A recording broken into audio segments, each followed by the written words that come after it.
akkasida mata dureen irratti dubbadhu waaqayyoof jiraachuu. Amen. Yookaan immoo jireenya waaqayyoon gammachiisu jiraachuu. Amen. Sababii nu itti waamamneef, sababii Kiristoos gara biyya lafaa dhufeef, sababii waaqayyoo dukkana keessaa nu baasee fi nu immoo isa gammachiisnee akka nu jiraannuufidha. Isa kanarratti amma naa galegaa xiqqoo ishee dubbadhaa. Ergaa Tasaloniqee irraa boqonnaa 4 lakkoofsa 1:12 dubbadhaa. An keessaa garuu wanta isa wajjin ol qabatuun baay'ee isaa fookus godhee waa'ee qulqullummaa irratti dubbadhaa. Akkas jedha. Mata dureen isaa jireenya waaqayyoon gammachiisu jiraachuu jedha macaafichuu barbaayyu. Akkas jedha. Obboloota nana kanarraa kan hafe immoo waaqayyoon gammachiisuudhaaf attamitti jiraachuun akka isinirra jiru barumsa nurraa argattaniittu. Akkuma amma itti jiraataniyyuu caalchiftanii akka itti fuftan maqaa Yesuus gooftaatiin isin hin kadhanna. Isin hin gorsinas. Waan gochuun isiniif ta'u maqaa gooftaa Yesuusin gorsa akka isiniif kennine hin beektu. Waaqayyo aleelummaa irraa fagaattanii qajeelummaatti jiraachuun isinirra hin fedha. Dhiirri adduma addaan haadha manaa qabaatee qullaa'ummaaf ulfinatti dhagna isaa eeggachuun haa beeku. Akka saboota kaanii warra waaqayyoon hin beeknetti kajeellaa dhagnaatti hawwasaattis of hin kenninaa. Egaa namni kanarra darbee dubbii kanatti hiriyaasa hin goomsin gooftaan warra balleessaa akkasii hojjetan hin adabaa jennee duraan dursinee isinitti himneerra. Dhugaa isinitti baaneerrasii jedha. Booda amma 10 lakkoofsa 12 irratti dubbachuu yaala. Isumayyuu hundasaa hin dubbadhu keessaatii waan waaqayyo jireenya koo keessa kaa'imaa inni qulqullummaatti jiraachuun akka nuuf ta'u jireenya waaqayyoon gammachiisu jiraachuun akka nuuf ta'u dubbadha. Ergaa Tasaloniqee kana kan barreesse Phaawulos waldaa Tasaloniqee ituu boruusaa jirutu ari'atama irratti ka'e. Hojii ergamootaa boqonnaa 17 yoo dubbistanii hidhattanii argitu. Ari'atamni gaafa irratti ka'u waldaa hundee ishee gadi hin fagaanne, waldaa hiddi ishee gadi hin fagaanne, waldaa barsiisa baay'ee hin barsiifnetu ari'atama irraa kan ka'e baqatee keessaa tokko. Yoo xiqqaateef gara ji'a 6 turedhama. Keessaatii baqatee sokke. Gaafa baqatee sokku immoo Phaawulos gara Qorontos deeme achiitii Ximotewoosin erge. Ximotewoosin gaafa ergu Ximotewos gaafa dhaqee isaan ilaalee deebi'ee dhufu jireenya warra Tasaloniqee yookaan jireenya warra amantoota Tasaloniqee akka jireenya kiristaanota haaraatu hin taane waan Phaawulosin gammachiisu teetu dhagee Phaawulos. Innis karaa sadiitu ilaalla. Ari'atama keessatti amantiin isaaniitti hin ciman yookaan immoo hundee godhatan. Ari'atama isa Phaawulos irra ga'e, ari'atama isa kiristaanummaa isaanii irra ga'e sana keessatti maal godhanii hundeetu godhatan yookaan immoo amantii isaaniitti jabaataniitu dhaabbatan. Amantii isaaniitti jabaatanii dhaabbatan akka warra kiristaana haaraatti yookaan akka lubbuu haaraatti tun taane akka nama karaan dura gooftaatti jabaatureettitu ari'atamni sun rakkinni sun maal godhe akka isaan gooftaatti jabaatan akka isaan hundee isaanii gooftaa irratti gadi fageeffatan akka isaan barruu gooftaa irratti of gatanii jiraatan isaan godhe. Maali rakkinni sun jechuudha. Ari'atamni sun kanatti isaaniif jijjiirame. Kanaafuu Phaawulos gaafa kana dhaga'u baay'ee gammade. Baay'ee ammas kan hin jedhamnetu gammade.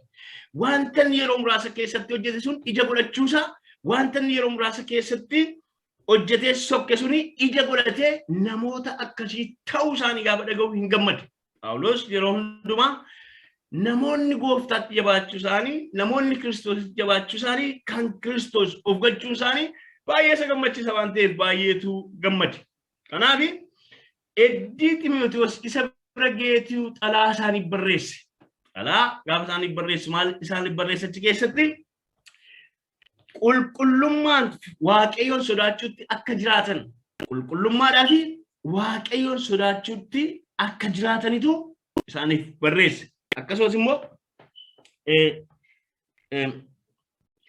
akkasumas dhufaatii gooftaa fuuldura qulqulloonni orri du'an maal ta'uuf akka jiran yookaan immoo gooftaanis deebi'ee akka dhufu yeroo inni deebi'ee dhufu sanatti immoo orri du'an sun immoo maal ta'uun akka jiranitu isaaniif barreesse. Ergaa kana sadanitu gadi jabeesseetti keessatti barreesse Phaawulos. Kanaaf egaa barnoota nuyi asirratti argannu waa'inni jireenyi nama waaqayyoo dhugaan kaayyoon isaa inni guddaan waaqayyoon gammachiisee jiraachuudha. Akka biyya keenya keessa namoonni akkas jiru. Nama waaqayyoo yookaan immoo afaan Amaariffaa irra bareeda fakkaata namoonni baay'isanii akkas jedhu የእግዚአብሔር ሰው namoonnis akka isaan akkasitti jedhan barbaadu. Namoonni baay'een akkasitti jedhan barbaadu. Garuu jireenya nama akkasii hin qaban. Waan isin ajaa'ibutu rakkinni guddaan amma jiru maqaa nama waaqayyoo jechuu qabaachuu miti wanti guddaan nama waaqayyoo ta'anii argamuudha wanti guddaan. Namni waaqayyoo dhugaan immoo kaayyoon isaa inni guddaan waa corachuu, waa godhachuu, maqaa ofii beeksifachuu, ofii beekamuutu hin taane waaqayyoon jireenya gammachiisu jiraachuudha. Namni waaqayyoo dhugaan jireenya waaqayyoon gammachiisu jiraachuudha. Kanatu nama waaqayyoo yookaan immoo እግዚአብሔር ሰው yookaan immoo man of God jedhan sana nama taasisa malee dubbannaa baay'ee beekuu miti, lallabaa baay'ee beekuu miti, raajii baay'ee dubbachuu miti yookaan immoo maqaa guddaa godhachuu miti. Kaayyoon nama waaqayyoo isa dhugaa jireenya waaqayyoon gammachiisu jiraachuudha. Jireenyi waaqayyoon gammachiisu jiraachuudha jechuudha. Kanaafitu Phaawulos warra Tasaloniqeedhaan jireenya waaqayyoon gammachiisu akka jiraatan isaan gorse. Lafti isaan dhufan lafa gaarii miti. Lafti isaan keessaa ba'anii gara waaqayyoo dhufan kun lafa gaarii miti. Akkuma sagalee waaqayyoo jedhu Efesoon boqonnaa lama irrattis akkasumas immoo Phexros immoo gaafa dubbatu waaqayyo dukkana isaa liqidii keessaa yookaan immoo dukkana isa guddaa isaa keessaatii gara ifa isaa dinqisiisaatti isin waamedha. Waaqayyo gara ifa isaa dinqisiisaatti gaafa nama waamu jireenya dukkanaa akka jiraannuuf osoo hin taane jireenya ifaa akka jiraannuuf nu waame waaqayyo. Jedheetiyyuu immoo maal jedhaa? Hojii isaa dinqisiisaa immoo akkasin hojjettaniif yookaan akkasin labsitaniif. Amma wanti guddaan iddoo jijjiirachuutu hin taane jireenyaan jijjiiramuu keenyatu barbaada waaqayyo. Iddoon dukkana keessaa baanee lafa ifaa dhufneerraa jireenya dukkanaa immoo jiraachuu hin qabnu. Amma immoo jireenya ifaatu jiraachuu qabna. Kanaaf jireenya ifaa jiraachuudhaaf immoo nu maal ta'uu qabna seedu ofii keenya of gaafachuu qabna. Macaafa qulqulluun immoo maalluun jedha isa jedhutu beekuu qabna. Kanaaf warra Tasaloniqeedhaan jireenya waaqayyoon gammachiisu jiraadhaa. Haaleluyyaa. Galanni waaqayyoo ta'u. Maqaa waaqayyoo eebbifamu. Galanni waaqayyoo ta'u. Jireenya waaqayyoon gammachiisu jiraadhaa.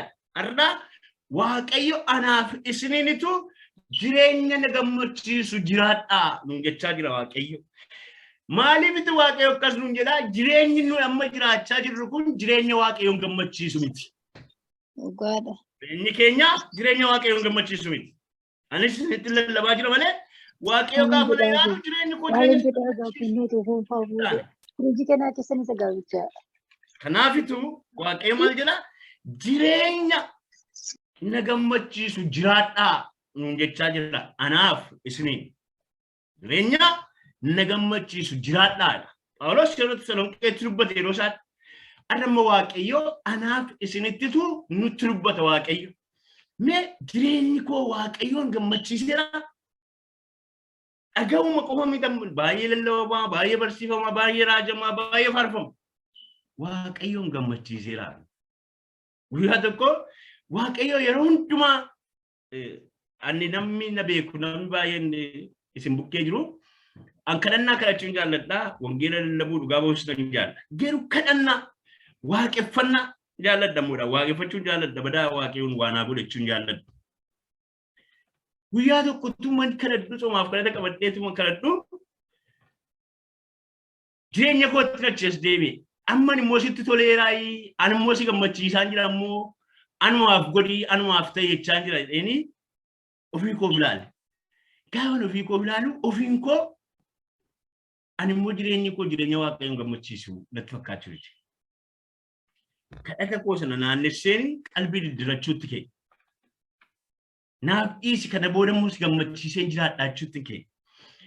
Yoo of laalaa deemnee fi yeroo baay'ee ammaa namni hin galateeffanna jiru hin kadhannan.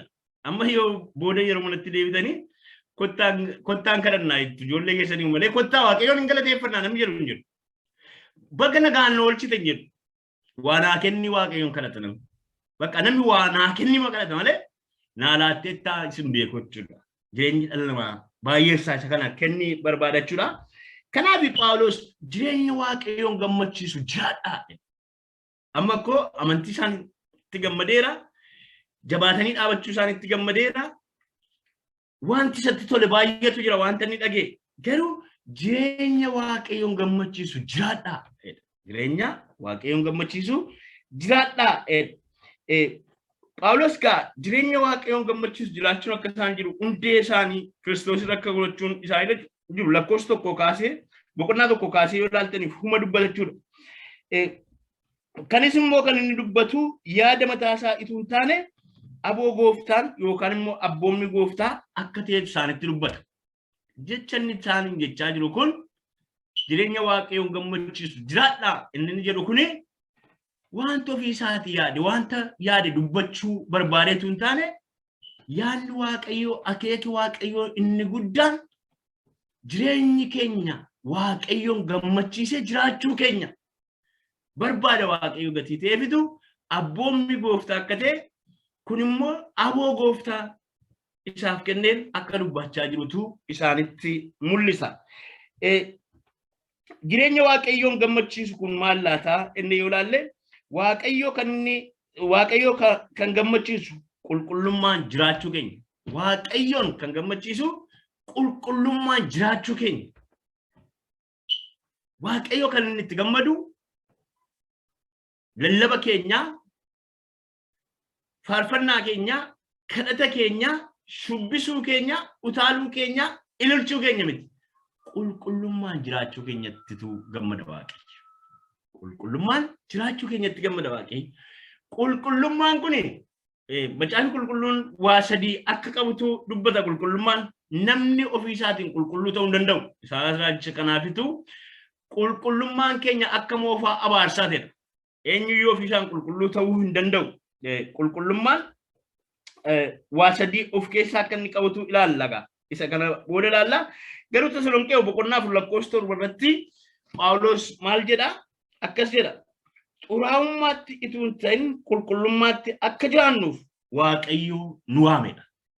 Xuraa'ummaatti itoo hin ta'in qulqullummaatti akka jiraannuuf waaqayyo nu waamedha.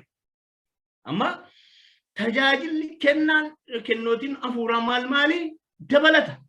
Waaqayyo waamicha inni jalqaban waameef maaliifi xuraa'ummaa isa keessa turretti yookaan immoo xuraa'ummaa isa jibbisiisaa dukkana keessatti gochaa turre sanatti akka jiraannuuf itoo hin taane qulqullummaatti akka nu jiraannuufitu waaqayyo nu waamedha. Amma namni tokko yoo ilaaltanii fi tajaajiluudhaaf waaqayyo nu waamedha. Tajaajiluun gaariidha. Akka wal lallabu kana lallabuun akka inni tokko raajuun gaariidha. Garuu waaqayyo maal jedhaa? Xuraa'ummaatti itoo hin taane qulqullummaatti akka jiraannuufitu waaqayyo maal godhedhaa? Nu waamedha. Waamichi keenya waaqayyo anumaan maaliif na waame? Inni beekuun keenya barbaachisaa jechuudha. Qulqullummaatti akka jiraadhuuf waaqayyo na waame. Qulqullummaatti akka jiraattaniifi waaqayyo isin waame. Xuraa'ummaatti itoo hin taane qulqullummaatti akka jiraannuufitu waaqayyo nu waame. Qulqullummaatti akka jiraannu. Namni qulqullummaatti akka jiraatuufitu waaqayyo akka isa waame beekuu qaba. Beekuu qaba. Yeroo baay'ee akkuma isin jedhe gaa waan barbaanne qofatu argachuudhaaf waaqayyoon kadhanna. Yeroo tokko macaafa Dr. Mallasee Gubaayeen dubbisuu jaalladhani obboleessa tokkotu jedhe yeroo hundumaa waaqayyoon rakkiseetu waa kadhatan. Guyyaa tokko ganama keetu akkas jedhe arra waldaa gaafan naqu dhaqee jilbeenfadhee gaafan waaqayyoon si kadhadhu isheen nuftee bukkee koo jilbeenfattu isheen haadha manaa kooti jedhee kadhateetu dhaqe. Amma waamichi isaa maal akka ta'e hin beeku gati ta'eetu kadhatee dhaqe. Gaafa inni kadhatee dhaqee jilbeenfatee uma kadhataa namni dhufee jilbeenfachuu didi. Tokko dhuftee gaafa bukkee jilbeenfattu gaafa akka sedee qalbiin ilaalu armee isaa taate. Armee isaa immoo namni hin fuudhu. Yeroo baay'ee maa inni waa milikitaan kadhannee kadhachuun keenya gaariidha. Waaqayyo waa gaafachuun keenya gaariidha. Dursa garuu maal kennuu qabna jireenya keenya waaqayyo naan maaliif na waame? Anaani maaliif na waame? Kadhachuu maafi biddeen markaa fudhachuudhaaf horii markaa fudhachuudhaaf waan hin barbaade qofa irraa argachuudhaaf na waame waaqayyo. Waaqayyo obboloota koo xuraa'ummaatti tun taane qulqullummaatti akka jiraannuuf waaqayyo nu waame. Nummoo qulqullummaatti jiraanne waaqayyo maal gochuu qabna? Gammachiisutu qabna. Gammachiisutu qabna. Efesoon boqonnaa tokko lakkoofsa afurratti akkasidha. Inni uumama biyya lafaa durayyuudha. Inni uumama biyya lafaa durayyuu namni yuutuun uumamin waan tokko ituu hin argamitu waaqayyo waa sadii godheedha. Orra qulqullaan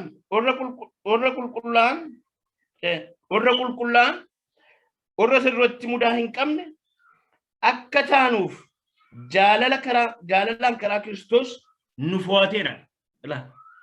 Inni uumamuu biyya lafaa durayyuu eenyu waaqayyo orra qulqullaan orra mudaa hin qabne akka taanuuf waaqayyo akka taanuufi jaalalaan karaa Yesuus Kiristoos nu fo'ateera. Tokkoffaa qulqullummaan xuraa'ummaan itoo hin taane qulqullummaan jiraadhaadha Phaawulos. Asitti immoo isa kanas Phaawulosuma barreesse inni akeekisaa yaadni isaa inni guddaan waamichi isaa inni guddaan fo'annaan inni nu fo'ate inni guddaan biyyi lafaa kun iyyuu ituu hin uumamin fuuldura qulqullummaatti akka jiraannuuf waaqayyo qulqullummaatti akka jiraannuuf maal godheera nu fo'ateera. Kanas immoo eenyuudhaani karaa Kiristoos Yesuus nu fo'ate. Amma mana keenya keessaati ijoolleen keenya gaafa nuuf abboomtu gaafa tolu nutti gaafa waan gaarii isheen hojjettu hin gammada garaan keenya. Waaqayyo teessoo isaarra taa'e ani ijoolleen qaba lafarraa. Ijoolleen qabadha. Ijoolleen kun immoo karaa Kiristoos Yesuus dhiiga Kiristoos Yesuusin ijoollee argamanidha. Gaafa jireenyi keenya qulqullummaadhaan waaqayyo wajjin olii gallee jiraannu garaan isaa nutti gammada. Garaan waaqayyo nutti gammada, nutti boqota. Gaafa nu immoo xuraa'ummaatti jiraannu, gaafa nu immoo jireenya gadhiisi jiraannu waaqayyo maal godhaa garaan isaa nutti gadda. Kanaaf inni Phaawulos ergaa Efesoon kana irratti hafuura waaqayyo isa guyyaa fayyinaaf ittiin mallatteeffamtan sana maalin godhinaa hin gaddisiisnaa. Amma hundumti keenya nama gatii taaneef yeroon dubbadhu ifaa dubbachuun jaallaa. Nama gatii taaneef yeroo hundumaa waaqayyoon si gaddisiiseeraan jedhamu guyyaama kana guutuu. Dubartii tokko dur biyya Sudaanii lafan turetti waldaa keessatti namas loltee arrabsitees biyyas balleessitee waan gootes gootee dhuftee uma ililchiti yoo malatti galtee kadhatteef uma ililchiti qalbiin diddirattu ani balleesseeraan jettu yeroo hundumaa kan ishee maalodha ilillee dhumachuudha. Amma ililchuun keenya gaarii ta'e waaqayyoof aarsaa nu dhiyeessinu sun ililleen sun waaqayyoon hin gammachiisaa inni ilaaluuni hafuura keenya madaaluun baay'ee barbaachisaadha. Jireenya wanta nuyi waamamneef gatii ta'eef jechuudha. Kanaaf jireenyi koo maal fakkaata? Ani immoo hafuura waaqayyoo gaddisiiseera si gaddisiiseera inni gabii fudhannee waaqa fuulduratti qalbii diddirachuun keenya yaada garaa keenya geeddirachuun baay'ee barbaachisaa jechuudha. Kanaaf sagaleen waaqayyoo gaa warri yaadi garaa isaanii qullaa waaqayyoon hin argina. Maatiyoos boqonnaa 5:8 irratti warri yaadni garaa isaanii qullaa waaqayyoon hin argina. Amma eenyuyyuu yoo ta'e eenyuun yoo taaneef gaafa dhumni walitti qabnus gaafa nageenya keessatti kadhannus yaa waaqayyooti gidduu keenyatti argamii, yaa waaqayyooti natti argamii, yaa waaqayyooti kottu na tuqii, yaa waaqayyo akkas godheen. Karaa tokko immoo ofii keenyaan waaqayyoon daangessina. Yaadni garaa keenya qullaa ta'uu dida. Kanaaf macaafa Faarsaa boqonnaa 24 irratti sagalee waaqayyoo isheen sila 24 dubbistee jalqabde buleettiin koo afurri waaqayyoo nu keessa jiru gaa tokko hunda keenya keessaa akkas jedha. Gara tulluu waaqayyootti ol ba'uun kan ta'uuf eenyu? Iddoo isaa qulqullaa keessa dhaabbachuun kan ta'uuf eenyudha? Gara tulluu waaqayyootti ol ba'uun kan ta'uuf eenyu? Iddoo isaa qulqullaa keessa immoo dhaabbachuun kan ta'uuf eenyudha? Gaaffii yoo gaafatu. Gara tulluu waaqayyootti lafa ulfinni waaqayyoo jirutti, lafa harki waaqayyoo argamutti, lafa humni isaa hafuurri isaa argamutti ol ba'uun kan ta'uuf eenyu? Achi dhaabatee dubbachuun, achi dhaabatee tajaajiluun, achi dhaabatee faarfachuun, achi dhaabatee ililchuun, achi dhaabatee lallabuun, raajuun immoo kan ta'uuf eenyudha? Eenyudha sagalee waaqayyoo? Eenyu? Annama akkasiiti inni ofii keenya of gaafannu ofii keenya of gaafannu jedheetu gadi sigee akkas jedha. Isa harki isaa hin xuraa'in garaan isaas qullaatee isa yaada isaa wanta sobaa duukaa hin kaafne isa sobaan hin kakanneedha. Asitti dubbiin waaqayyoo maal jedha? Isa harki isaa qullaatee. Harki isaa qullaateedha. Seenaa namicha tokko isitti himaa namooti waggaa lallaban akka qabbaneefaa altaayichifaa gaa'uudhi tajaajilaanii macaafa dubbistu gatii ta'ee fi seenaa namoota waaqayyoo seenaa nama waaqayyoo tokko isitti himu dubbistaniitu ta'a. Wochmaanii namni jedhamu namni Chaayinaa keessatti wangeelaaf gatii guddaa baase tokko guyyaa tokko magaalaa tokko keessaa keetu markaba yaabbatee gara magaalaa biraa konfiraansii tajaajiluu dhaqaa ture. Seenaan namichachaa waan guddaadha. Macaafa baay'ee macaafanni lallabaa ture, barsiisaa ture. Namoonni afaan adda addaatti barreessaniitu baay'ee wanta gochaa jiru. Baay'ee ammas kan jedhamne jechuudha. Nan dubbisanis macaafa isaa keessaa tokko kan namatti tolu Annani gara lafee nyaachuutti afaan Amaariffaatiin kaawwateet wadaaxintu maqorxomisee yookaan mablaatee tokko waan jiru tokko baay'ee bareedaadha. Kana fuulaa tokko baay'eetu jira. Macaafa isaa baay'ee dubbisee seenaa namichaan baay'ee jaalladhe gati ta'e. Namichi kun wangeela lallabuu deemaa jira. Markaba keessa jira. Namoonni immoo markaba keessaati kushiteenaa yookaan kaartaa jedhu afaan arabiffaan kushiteenaa jedhama. Afaan keenyaan kaartaa jedhu kaartaa ishee ittiin kumaana qabatan isa taphachaa deemu markaba keessa. Sadii ta'anii uummatabatu deemsa fagoodha waan ta'eef hin nuffannu. Inni immoo hin ta'a macaafa fa'aa dubbisaa achuma keessa ta'a jechuudha. Inni tokko kottu ittiin jedheen kottu jedhe. Nu wajjin taphadhu lama ta'anii taphannaati maaliif qofaa kee teessee mukooftaa jedhe. Innaani maali isin wajjin taphadhaannaan isa nuyi taphannu kana kaartaa kana nu wajjin taphadhu jedhanii. Innaani harki koo kun kan koo miti. Harki koo kun kan koo miti. Waa harkaan isheen itti muraafedha. Isin wajjin taphachuu hin danda'u. Akka nama maraatu tokkotti ilaalaniitu harki keessatti jira maaliif kan kee ta'uu didee seedaniittu gara qoosaatti dhaqan jechuudha. Akka seedeen harki koo kun dhiiga Kiristoosiin kan bitameedha. Kan koo miti wanta xurii akkasiifis hin uumamneedha. Jechumaanii wangeela itti dhugaa ba'e. Maal isiniin jechuun jedhee amma harki keenya kuni maal gochaa oola? Amma yeroo tokko asii ol kaasne waaqeffanna yeroo tokko immoo harka namarra keenya yeroo tokko immoo ittiinitu rukunnee galateeffanna yeroo tokko immoo macaafa qulqulluu kanatti hin qabanne harki keenya kuni maalitu hojjechaa oola harki koo kun mee guyyaa marraa maal gochaa oolee innee yaaduun keenya baay'ee barbaachisaa jechuudha kanaafitu sagalee waaqayyoo maal jedha isa harki isaa hin xuraa'in tulluu waaqayyootti kan ol ba'uun ta'uuf iddoo ulfina isaa dhaabachuun kan ta'uuf isa harki isaa hin xuraa'in rakkoo namooti dhimma qaban hataa olee dhufeetu lallaba sobaa oleetu dhufee lallaba hirraaja akkuma sila isiniin jedhee maanuuf gooddeedha የእግዚአብሔር ሰውዳ የወርባድ ሞ ነሞ ዋቀዮ ጀጣት ነው ዋማይ አማ ራጂ ተውንዩ የርገማ ማልማል እንደን ይወፌ ከነተሬ ከነዳት ነው ዋማይ ማይረክሳለች ከናቢ ኤኙቱ ገረቱሉ ዋቀዮ ሰቁልቁላውቲ ኦልበው ደንዳ ኢዶል ፍለሳን አበቹን ከንተውፊ ኤኙዳ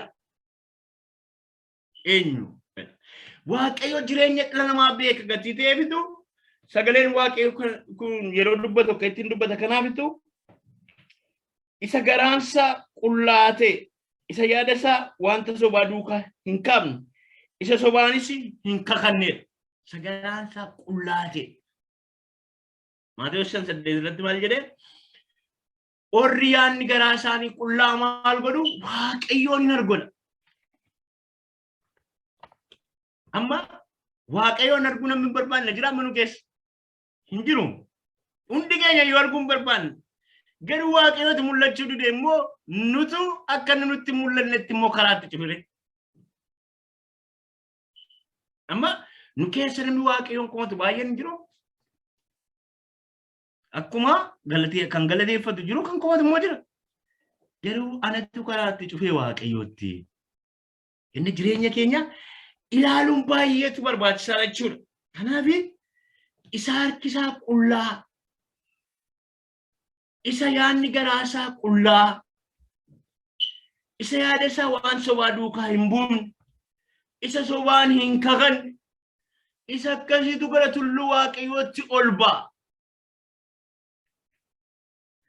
Sababiin isaa waaqayyo qulqulluu gatii ta'eef isa akkasiitu gara sanatti ol baadee dubbata jechuudha. Kanaaf jireenyi keenya maal fakkaata jennee ilaallachaa deemuun gaarii jechuudha. Ibroota 12:14 akkasiidha. Namoota hundumaa wajjin nagaadhaan jiraadhaa. Isa malee goofticha arguun jireenya qullaadhaaf dhamaadha. Isa malee goofticha arguun danda'amu jireenya qullaadhaaf immoo dhamaadha. Namoota hundumaa wajjin nagaadhaan jiraadhaa. Nama hundumaa wajjin nagaan jiraachuun hin danda'amu. Garuu roorroomee irrattis maal jedha amma isiniif danda'ametti karaa keessa namoota hundumaa wajjin nagaatti jiraachuudhaaf dhamaa'e. Sababiin isaa isa malee goofticha arguun hin danda'amu. Amma isiniif danda'ametti nama hundumaa wajjin nagaan jiraachuun hin danda'amu.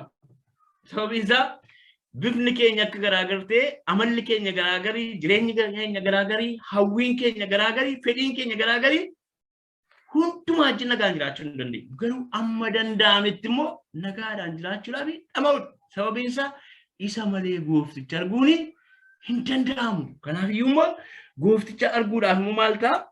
Dhamaa'edha. Ergaa Phexros 1:5-16 immoo maal jedhaa?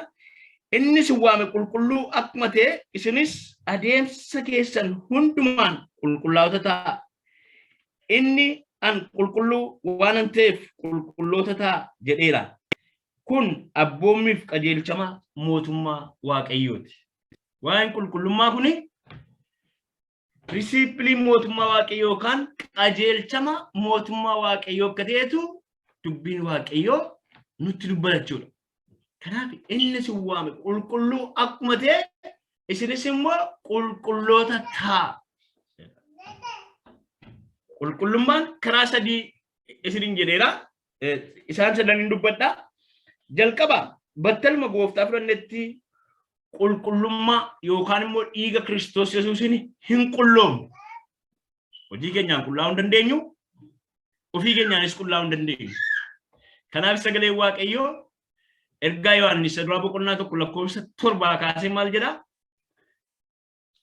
Akkas jedha. Cubbuu hin qabnu yoo jenneef ofii keenya of sossobna, cubbuu keenya yoo isatti himanneef immoo inni cubbuu keenya hundumaatti, yakka keenya hundumaatti, hammeenya keenya hundumaatti nu qulleessuudhaaf dhiigi ilma isaa Kiristoos Yesuus maalidha? Amanamaadha. Dhiigni ilma isaa Kiristoos Yesuus nu qulleessuudhaaf amanamaadha. Obboloota koo gaafa gooftaa fudhannu battaluma sanatti dhiiga Kiristoos Yesuusin Waaqayyo nu qulleessee ati qulqulluudha. Ati qajeelaadha. Nama jallaadhaan, nama cubbamaadhaan ati qulqulluudha, ati qajeelaadha. Garuu yeroo hundumaa dhiiga Kiristoos Yesuusin qullaa'uun nuuf hin ta'a. Rakkinni guddaan kiristaanota bukkee jiru, rakkinni guddaan dagii guddaan nu bukkee jiru, hunduma keenya bukkee jiru. Keessumaati yeroo oollee bullee mana Waaqayyoo keessa tajaajilaanis umuriidhaanis mana Waaqayyoo keessa gaafa bubbullu qalbii jijjiirrachuu isheen jedhamtu dileet goona. Akkuma mobaayilii keenya irraa waa dileet goonutu dileet goonee bakka ani irraanfanna jechuudha. Garuu guyyaatti dhiiga Kiristoos Yesuusin dhiqachuun guyyaatti dhiiga Kiristoos Yesuus ofirratti waamuun baay'eetu barbaachisaadha. Sababiin isaa nuyi qulqulluu mudaa hin qabne hin taane, nuyi Kiristoosin hin taane, garuu gara Kiristoosin fakkaachuutti, gara guutummaa Yesuus Kiristoosittitu guddachaa deemna. Kun immoo guddina keenyaaf baay'ee qulfiidha. Dhiigni Kiristoos Yesuusin guyyaatti qullaa'uun, dhiiga Kiristoos Yesuusin guyyaatti miicamuun, dhiiga Kiristoos Yesuusin guyyaatti qalbii diddirrachuun baay'eetu barbaachisaa jechuudha. Kanaaf namni Waaqayyoo namni adiin tokko akkas jedhe jaarraa 20 keessaa amantoonni Waaqayyoo leenca mana keessatti madaqeetu godhuudha. Leenca mana keessatti madaqee godhuudha. Leenca mana keessatti madaqee fi leenci inni bosona keessa jiru tokko miti. Leenci inni bosona keessa jiru gaafoonni barooduu jalqabatu namni sodaata hinna. Leenca mana keessaa garuu yoo barbaade namni amma paarkingii fa'aa gaafatanii yoo leenci jiraatee harkaan iyyuu hin qabdu. Maaliif amala namaa fudhateera yookaan immoo namaa wajjin ol bareera gatii ta'e jechuudha. Namni gaafa Waaqayyoon baraa deemu mana Waaqayyoo keessa gaafa bulaa deemu keessumaa immoo cubbuu gaafa shaakalaa deemu Waaqayyoon hin sodaatu. Bakka hin sodaatu. Kanaaf Waaqayyoon sodaachuun immoo jireenya keenya keessatti baay'eetu murteessaadha. Waaqayyoon sodaachuun immoo jireenya qulqullummaa jiraachuu keenyaaf baay'eetu murteessaadha. Ammas kan jedhamne jechuudha. Kanaaf egaa tokkoffaa battaluma Kiristoosin fudhannetti dhiiga Kiristoos Yesuusin hin qulloomne. Inni lammaffaan immoo kiristaanummaa keenyatti jabaachaa yemmuu deemnu qulqullummaatti guddachaa deemnu. Kiristaanummaa keenyatti jabaachaa gaafa deemnu qulqullummaattis guddachaa deemna. Jabaachaa gaafa deemnu jechuun gaafa Kiristoosiif abboomamaa deemnu, gaafa sagalee Waaqayyoo dubbifachaa barachaa deemnu, gaafa Kiristoos wajjin olitti qabamnee jiraachaa deemnu, gaafa tokkummaan nuuf Waaqayyoo gidduu jiru jabaataa deemu qulqullummaattis immoo guddachaa deemnu. Gara Kiristoosin fakkaachuutti, gara Kiristoos Yesuusitti guddachaa deemnu. Lammaffaa isa kana jechuudha.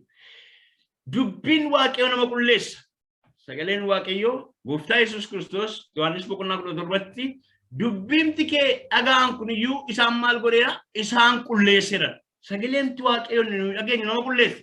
Dubartii tokko akkas jette yeroo tokko paasterii tokko bukkee dhattee isa kana suman dubbise egaa.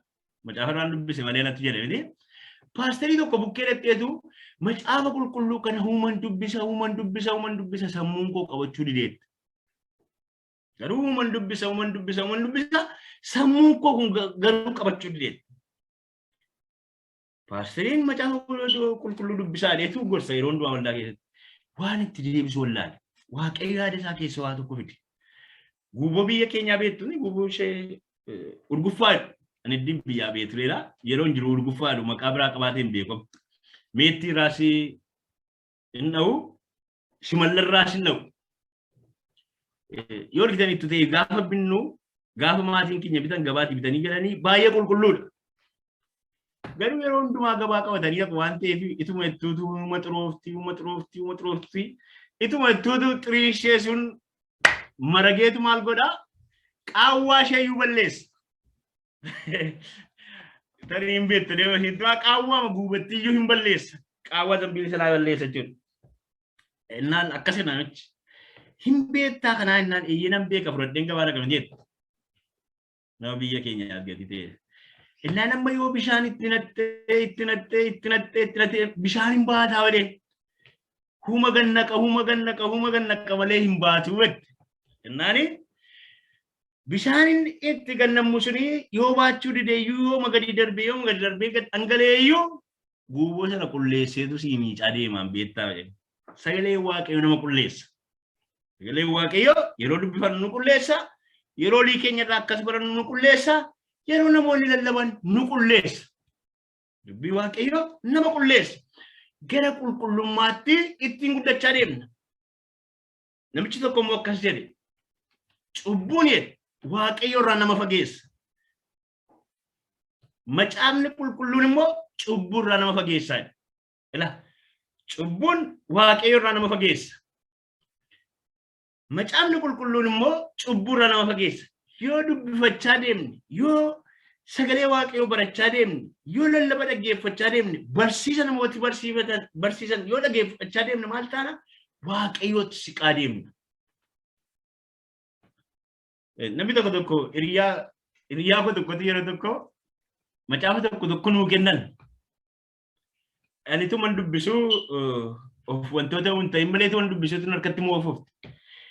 Hiriyaan keenya sun maal godhaa? Inni yeroo nuyi gadi baanus yoo dubbisuu barbaade afamma tokko kanuma keenya fuudhee dubbisee kansaa fooxaa bareedduu tokko maratee kaa'atee jira. Paastariidhaan akkas jedhe. Ani jedhe macaafa koo akkati gaafa naa laatteetti haaraa ishee jira laa kan isaa argiteetti amma jechiraamee dubbina dafqaan badeere.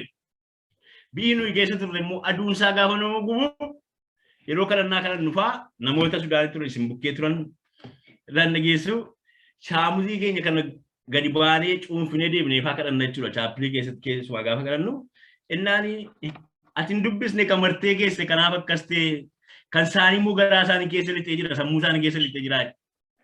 Amma namni tokko macaafa mana keessaa qabdan achuma isin yaadachiisa. Waaqayyo callisee waan dubbatu gaasa raajii qofa hin dhaggeeffatinaa. Yoo nama macaafuma keessa nama guyyaa sagantaaf akkas gadi fuutu ta'a. Awwaarrillee hin jiru waan irraa rukuttan hin qabdanii. Garuu doolaabii bareedduu ishee irraa iddoo bareedduu ishee kakkaataniitu achuma bultii gaafiin immoo akkasumattu ta'a. Kanaaf obboloota koo macaafa qulqulluun cubburraa nama fageessa. Cubbuun immoo macaafa qulqulluurraa nama fageessa. Cubbuun waaqayyoorraa nama fageessa. Sagaleen waaqayyoo immoo waaqayyootti nama guuta. Qulqullummaan itti guddachaa kan deemnudha jechuudha. Titu guddachaa deemna qulqullummaa kana. Inni sadaffaan mootummaan waaqayyoo yemmuu dhufu mootummaan waaqayyootti yemmuu gallu ulfinaa gara ulfinaatti yemmuu dabarru yookaan immoo gaafa gooftaa Yesuus Kiristoos dhufu Tesaloniqee boqonnaa 5 gara dhumaasaatti Phaawulos akkas jedha. Waaqayyo abbaan gooftaa keenya Yesuus Kiristoos gaafa dhufudha hafuura keessan foon keessan lubbuu keessan maal godhu haa qulleessu. Namni tokko ammaa gooftaa fudhannee qulqulluma mudaa hin qabne tokko of fakkeessina miti. Sichiyyuu jira jechuudha. Sichiyyuu jira. Kanaaf akka ittiin hubachaa deemuun keenya baay'ee barbaachisaadha. Phaawulos wanta inni fookus godhee warra Tesaloniqeedhaaf qulqullummaatti jiraachuun baay'ee barbaachisaa akka ta'e waa'ee haadha manaas dubbateera. Haadha manaas namni ofiisaatti qabaachuu akka irra jiru kan hin dubbatee fi ituu gooftaa isaan hin fudhatanii Tesaloniqee keessa Giriikootu jiru. Girikoonni kun immoo ejja waa tokkotti iyyuu lakkaan ejji akka inni cubbuteetti iyyuu akkuma inni waaqayyotti gargaaruu baasutti iyyuu akka inni yakkate akka waaqayyoo ejja hin cigaanetti iyyuu ilaalu. Warri Girikootaa jechuudha. Phaawulos Yihuudoota qofatu hin taane Girikooti gara gooftaa dhufan jiru gadi deebi jireenya kaleessaa sanaa isa maatiin keessan akka aadaatti akka maalitti godhatanii itti fufanii jiraatan sana inni sun gaafa as dhuftanii hin barbaachisu. Inni gaafa as geessanii wanta cigaamaadha, wanta waaqayyotti hin tolleedha, wanta waaqayyoon hin gammachiisneedha. Kanaafiyyuu kana ittiin fufinaa achumatti baasaati gataa jedheetu isaan gorsuudhaaf yookaan akka isaan hubatan barbaachuudhaafitu Phaawulos keessumaa jabeesse xuraa'ummaatti tun taane qulqullummaatti akka jiraannuufi waamamne yookaan waaqayyoon waamedhee akka isaan hubataniifitu dubbatachuudha. Sababiin isaa isa kaleessaa sana itti fufuu hin qabnu. Inni cigaamaadha, jibbisiisaadha, xuraadha, waaqayyo wanta gammachiisneedha, waaqayyotti wanta hin tolleedha. Kanaafiyyuu isa of duukaa fuutanii ol hin lixinaa gataa jedheetu inni dubbatu argina jechuudha. Waan tokko tokko jaallannee batu wanta jaallannu sanatu iddoo namaa ta'eeti gadhiisuu hin barbaannu. Jaallanna gadi ta'eef garuu waan tokko itti ba'a. Wanta waaqayyotti hin tolle wanta jaallattanii gadhiisuu diddan galgala kanaa kaasa maqaa Yesuus hin gadhiisa. Mana keessan keessa haa ba'u, jireenya keessan keessa haa sokku, gaa'ila keessan keessa haa sokku, ijoollee keessan irraas haa sokku. Amen. Garuu immoo maaloodha? Waaqayyotti immoo hin tolu. Waaqayyotti wanti hin tolle mana koo keessa maaltu jira? Anuma keessa immoo maaltu jira laati? Mee gara jireenya keessanitti deebi'a ofii keessan keessa mee jireenya keessan ilaala, mana keessan keessa ilaala. Waaqayyotti wanta hin tolle, wanti waaqayyoon hin gammachiisne maaltu na keessa jira? Ati koo mana qulqullummaa waaqayyooti.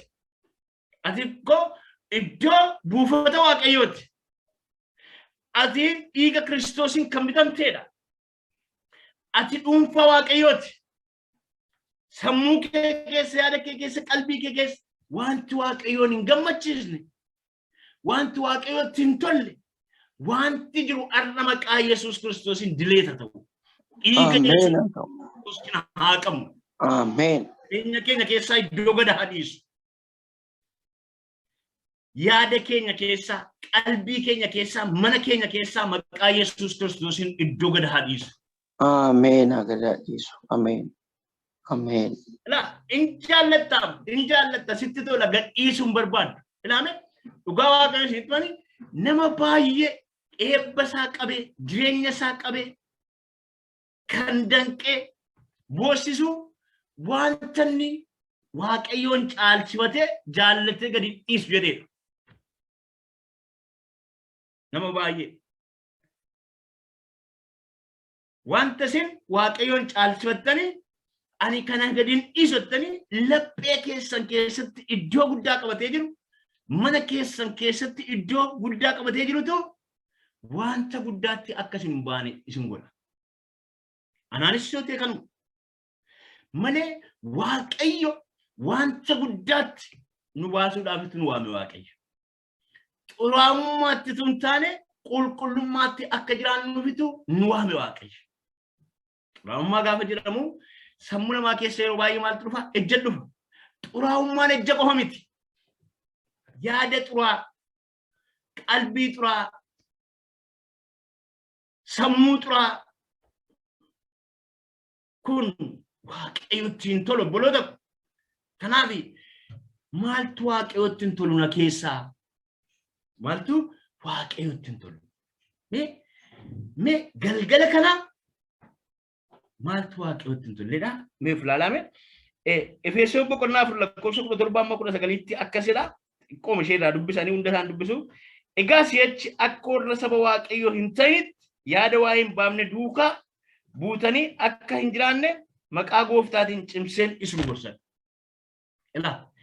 Egaa si'achi akka warra saba Waaqayyoo hin ta'initti yaada waa'ee hin baafne duukaa buutanii akka hin jiraanne cimseen isin gorsa. Yaada xuraa akka hin qabaanneef yaada waa'ee hin baafne duukaa buutanii akka hin jiraanneef cimseen isin gorsa. Akka warra saba Waaqayyoo hin ta'initti yaada waa'ee hin baafne duukaa buutanii akka hin jiraanneef cimseen maal godha isin gorsadha. Eenyuun anaaf isiniin yeroo warra Efesooniin gorsee har'a garuu anaaf isiniiniitu gorsa Waaqayyo. Har'a anaaf isinitti dubbata. Isaan sammuu isaanii dukkaneeffameera sababii Waaqayyoon beekuu hin barbaanneef isaanidha. Sammuun isaanii maal ta'eera dukkaneeffameera sababii Waaqayyoon beekuu hin barbaanneef sababii mata jabina isaaniitii fi jireenya isa Waaqayyo kennu keessaa gadi baafamaniiru. Jireenya isa Waaqayyo kennu keessaati maal ta'aniiru gadi baafamaniiru. Qaamaan eessa jiru? Waldaa Efesoon keessa jiru. Qaamaan eessa jirra? Waldaa keessa jirra. Jireenyaan garuu maal taaneerra gadi baafamneerra. Ala jirra. Jireenyaan ala jirra.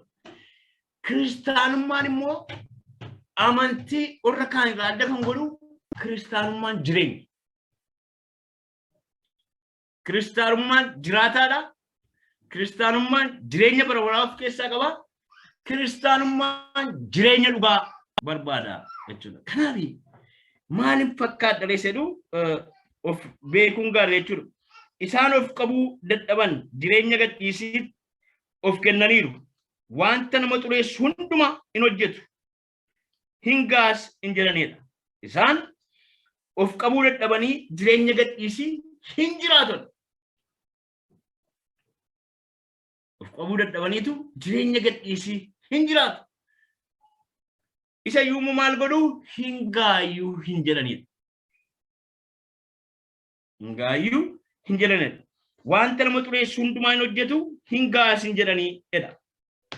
Kanaaf jireenyi keenya maal ta'uu qaba? Yoo maal godhatu Waaqayyoon gammachiisna yookaan immoo Waaqayyootti maaltu tolalee enneetu ilaalla. Iddoo lama qofan dubbisee nan fixa. Sa'aatii baay'een fudhadhe fakkaata ifummaa godha. Qorontoos lammaffaa boqonnaan lama boqonnaa 7 lakkoofsi 1-2 akkas jedha. Yaa michoota ko abdii kana erga qabaanne kottaa waanuma dhanna keenyaaf hafuura keenya xureessutti of hin qulleessinaa. Waaqayyoon sodaachuutti jiraachuudhaanis qulqullummaa fiixaan hin baafnaa. Isa kanas Phaawulos dubbata maal jedha? Yaa michoota ko abdii kana erga qabaanne kottaa waanuma dhanna keenya hafuura keenya xureessu waanuma dhanna keenya hafuura keenya xureessutti of maal goona hin qulleessinaa. Dhanna keenyas hafuura keenyas wanta xureessu hundumaatti maal goona of qulleessinaadha. Sababiin isaa xuraa'ummaatti itoo hin taane qulqullummaatti akka jiraannuu fi Waaqayyo nu waameera gatii ta'eef. Waaqayyo immoo qulqulluu gatii ta'eef nus immoo qulqulloota akka taanu Waaqayyo nutti dubbateera gatii ta'eef kana jedhaa jechuudha. Waaqayyoon sodaachuutti jiraachuudhaanis qulqullummaa fiixaan hin baafna. Eenyutu qulqullummaatti jiraachuu danda'a? Eenyutu qulqullummaadhaan deddeebi'uu danda'a? Nama Waaqayyoon sodaatu. Nama Waaqayyoon sodaatu. Waaqayyoon itoo sodaatin qulqullummaan jiraachuu hin danda'amu. Waaqayyoon itoo sodaatin qulqullummaadhaan qulqullummaa fiixaan baasuun hin danda'amu. Jireenya keenya keessatti wanta goonu hundumaa keessatti Waaqayyoon sodaachuun baay'ee barbaachisaadha. Ogummaan jalqabaa maaloodha? Waaqayyoon sodaachuudha. Jalqabni ogummaa Waaqayyoon sodaachuudha. Jireenya koo keessa Waaqayyoon sodaachuun jira. yeroon bakkee ba'u waaqayyoon nan sodaadha. Yeroon mana taa'u waaqayyoon nan sodaadha. Lafa hojii kootti waaqayyoon nan sodaadha. Lafa tajaajilutti waaqayyoon nan sodaadha. Yeroon dubbadhutti waaqayyoon nan sodaadha. Yeroon lallabu nan sodaadha. Yeroon faarfadhu nan sodaadha. Yeroon raaju waaqayyoon nan sodaadha. Jireenya koo keessa jiraa'u. Waaqayyoon sodaachuun jireenya koo keessatti iddoo godhateeraa'u. Mee waaqayyoon sodaachuun galgala kana jireenya keenya keessatti iddoo argatu. Sagalee waaqayyoo keessa baay'ee yeroo hundumaa kanatti tolu Phexros duraa boqonnaa 3:15 akkas jedha. Kiristoos Yesuusiif garuu jireenya keessan keessatti iddoo isa olaanaa kennaafedha. Eenyutu iddoo olaanaa Kiristoosiif kennaa? Nama waaqayyoon sodaatu. Namni tokko nama sodaata. Sagalee waaqayyoo macaafa fakkeenyaa irratti maal jedhaa? Nama sodaachuun kiyyootti nama galchaa, waaqayyoon sodaachuun garuu jireenya namaaf kennadha. Namni tokko waaqayyoon hin sodaatu, nama sodaata. Durii waggaa 20 fuuldura iddoo ta'e tokkooti baaneetu Sudaan jennee Sudaanii gaafa dannu lafa turre sanatti waan baay'ee barreera gati ta'eef sigaaraa waan ta'uudhaan tureen. Ijoolleen tokko chaapiliitu jira lafa kadhannaa waldaa muranneera. Gaafa paasteroota arganii, tajaajiltoota argan, namoota biraa arganii sigaaraa yoo xuuxaa jiraataniif hin gatu. Dhokatanii faana dhaqanii xuuxu. An garuu waaqayyoon heddii hin sodaanneeti maaliin godha isaanii sodaadhee yeroon gadi ba'uusi sigaaraa bokoon qabsiifadha. Inni istootii naan jedhu nanni isa guyyaa qaba waaqayyo nanni isaan jedha maaliin godhadhee nama sodaadhee gatiin qabu kaa. Amma namni baay'ee rakkinni isaa maa inni nama sodaata. Nama sodaateetu dhokatee waa godha. Waaqayyo immoo sagalee waaqayyoo iji waaqayyoo biyya lafa kanarra naannaa gati jedhuufi lafa nuyi jirru hundumaatti waan nuyi goonu hundumaa arga. Dhugaabamsa tokkoon iseentuma kanarratti wanta dhugaa ta'e tokko mucaa kiristaana baay'ee kiristaana tokkotu Sudaanii keessatti kun.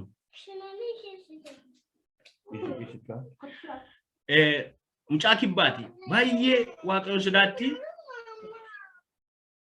Baay'ee waaqayyoon sodaatti. Jarri mana isaanii jireenya isaanii itti amananii itti kennaniitu deemu yeroo hundumaa. Yeroo tokko garuu waa tokkotu mudate.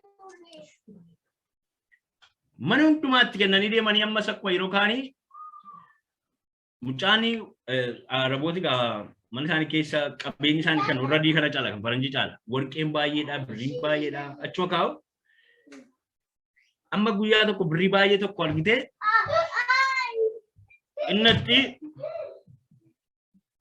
qulleessitee mana qulleessitee birrii sana argitee fuutee keessattu deemtee deebitee dhuftee ammas hin laalti. Ammas hin fuuti birrii sana.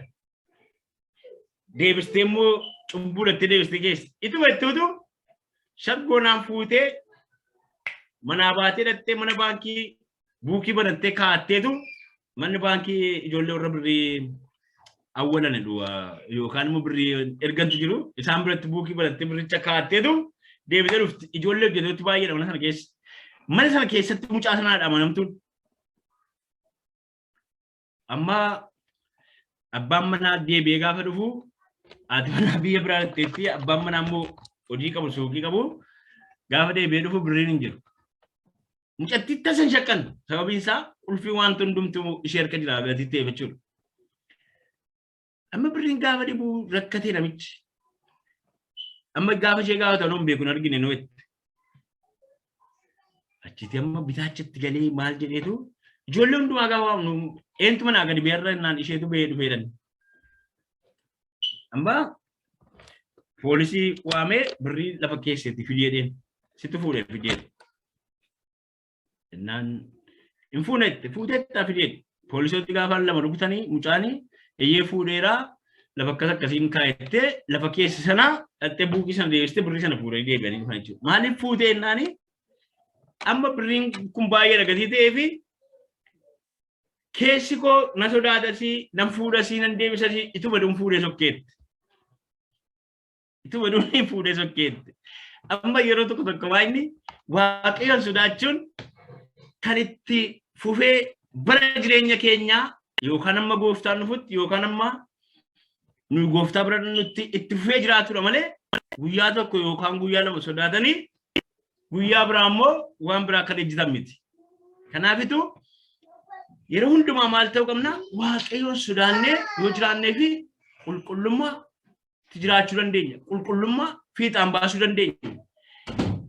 Kun immoo baay'eetu jireenya keenya keessatti barbaachisaa jechuudha. Kanaaf akka mucatti har'a cubbuu dhiisnee bor immoo lakki kana godheen qalbii diddirradachuu hin qabnu jechuudha. Kiristaana baay'ee kan goomsu kan baay'ee keenya fixee maa inni bakka maal akkas godheen immoo qalbii diddirraddan. Garuu Roomee boqonnaa 6 sagalee waaqayyoo waan jedhu qamba. Akka nuyi cubbuu hojjennuuf miti Kiristoos Yesuus kan inni fannifame cubbuutti akka jiraannu fituu hin taane cubbuu dhiisnee qulqullummaatti akka jiraannuudhaaf kan Kiristoos fannifame jechuudha. Kanaaf maal beekuu qabna jireenya keenya keessatti waaqayyoon sodaachuun iddoo guddaa laachuu qabna.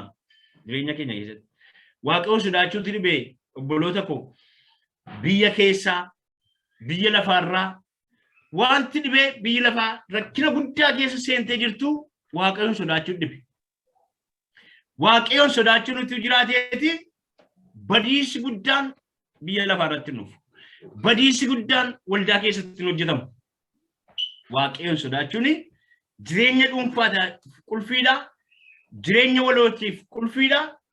Jireenya biyya tokkoofis qulfiidha. Waaqayyoon sodaachuu. Waaqayyoon sodaachuun baay'ee barbaachisaa jechuudha. Sagalee kana dubbiseen ittiin cufaa asuma irratti raawwadhaa. Roomee boqonnaa 12 akkasidha. Ammas yaa obboloota koo araara waaqayyoof jedhaatii namummaa keessan qullaadhaaf waaqayyo irratti fudhatamaa akka ta'utti aarsaa jiraatu gootanii akka isa dhiyeessitan isin nan gorsa. Akkasitti hafuuraan waaqayyoof hin sagaddu. Fakkeenya jireenya bara isa darbuu kanaa duukaa hin bu'inaa. Jaalalli waaqayyoo isa kam akka ta'e gargar baasuudhaaf yaada garaa keessanii aareffachuudhaan of diddiraa. Jaalalli waaqayyoo immoo waan gaarii ta'e, waan isa duratti fudhatamaa ta'e, waan akeeka isaa fiixaan baasuu hubachuudha. Kanaaf namummaa keessan guutummaatti aarsaa qullaa gootanii waaqayyoof akka dhiyeessitaniif isinin kadhadhaa. Waaqayyo gaa akkoo namichi silaa harki koo kun kan koomit akkuma jedhe yeroo nu fayyises gooftaan dhannuma keenya guutuu nu fayyise fayyinni nuuf kennes jireenya bara baraa inni nuuf kennes guutuudha. Kanaaf harka keenya waa gochaa miilla keenyaan hin qulloofnu. Miilla keenyaan waa gochaa harka keenyaan immoo hin qulloofnu. Namummaa keenya guutummaa isaatti aarsaa qullaa goone maal gochuu qabna? Waaqayyoof dhiyeessuu qabna. Kana gochuudhaaf immoo waaqayyoon sodaachuun jireenya keenya keessatti iddoo murteessaa isa guddaa jechuudha. Kanaaf mana kee keessaa, jireenya kee keessaa, gaa'ela kee keessaa Yesuus Kiristoos iddoo olaanaa qabatee jiraa'u. Waaqayyo iddoo argatee jiraa'u. Yeroo tokko namni tokko akkas jedhe. Yeroo tokko namni waaqayyo tokko akkas jedhe. Namni waaqayyo tokko akkas jedhe. Namni garaasaa keessaa yaada isaa keessaa waaqayyoof iddoo hin qabu. Waaqayyoof maal hin qabu? Iddoo hin qabu. Obboloota koo waaqayyoof iddoo qabnaa? Garaa keenya keessa, yaada keenya keessa, mana keenya keessa waaqayyo iddoo qaba. Waldaan kiristaanaa tokko irra waaqayyoon gadi baastee balbalatti cufteetu ofii mana keessaa iyyiitiif. Amma altaayichiin sila yeroo isheen dhugaa baatan nan gadde. Eenyutu immoo jiraan nagaa? Gaafa fayyaa tajaajilsiisanii faarsaadhaan irraa hirmaatanii akka fakkeenyaatti dubbadha kanuma ishee jechuudha. Gaafa dhukkubsattu gadi baasanii eddi gadi baasanii Yesuusis duukaa gadi ba'eera. Nama qofa gadi hin baasne. Yesuusittis balballi cufameera jechuudha. Namatu mana keessaa qofa ayyamane. Kanaaf mana keenya keessa Waaqayyo jira, jireenya keenya keessa Waaqayyo jira. Iddoo qaba. Mana keenya keessatti Waaqayyo, jireenya keenya keessatti Waaqayyo iddoo qaba. Gaa'ila keenya keessatti Waaqayyo iddoo qaba.